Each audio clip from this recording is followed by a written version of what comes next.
Hi hello welcome to Telugu నేను మీ anchor Sarath. Star background ఉన్న హీరోలు మొదటి సినిమా నుంచే తమని తాము మాస్ హీరోగా ప్రొజెక్ట్ చేసుకోవడానికి ప్రయత్నిస్తూ ఉంటారు. భారీ ఇంట్రడక్షన్లు, ఫైట్లు, పాటలతో ఎలాగైనా స్టార్ అవ్వాలని తపిస్తూ ఉంటారు. ఈ క్రమంలో చేతులు కాల్చుకొని మొదటికే మోసం వచ్చి కనీసం సాధారణ హీరోగా కూడా నిలబడలేకపోతూ ఉంటారు. అందుకేనేమో జూనియర్ ఎన్టీఆర్ బామ్మర్ది నాన్నే నితిన్ కాస్త భిన్నంగా అడుగులు వేస్తున్నట్టున్నాడు. టాలీవుడ్లో ఉన్న బడా స్టార్స్లో ఎన్టీఆర్ ఒకరు. ఆయన బామ్మర్ది హీరోగా పరిచయం అవుతున్నాడంటే అభిమానుల్లో, ప్రేక్షకుల్లో మంచి అంచనాలు ఉంటాయి.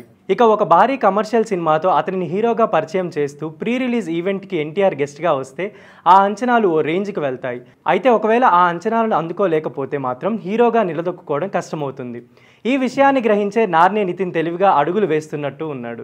తాను హీరోని, తన చుట్టే కథ తిరగాలి, తనకి ఎలివేషన్ ఉండాలి, అటువంటి అనవసరమైన పోకడలకు పోకుండా ఒక మంచి కథతో ఒక మంచి సినిమాలో తను భాగమైతే చాలు అన్నట్టుగా నాన్నే నితిన్ అడుగులు వేస్తున్నాడు.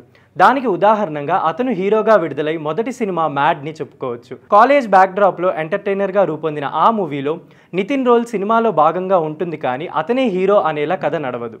ఆ సినిమా ఘన విజయం సాధించింది. ఇక ఇప్పుడు నితిన్ హీరోగా రెండో సినిమా మేం ఫ్రెండ్స్ అండి అంటూ ప్రేక్షకుల ముందుకు వచ్చింది. ఇందులో కూడా అనవసరమైన హీరోయిజం జోలికి పోకుండా కథలో భాగంగానే అతని పాత్ర ఉంటుంది. ఈ సినిమాకి కూడా ప్రేక్షకుల నుంచి మంచి పాజిటివ్ టాక్ వచ్చింది. ఈ చిత్రంతో మరో ఘన విజయాన్ని నితిన్ తన ఖాతాలో వేసుకోవడం ఖాయమైంది.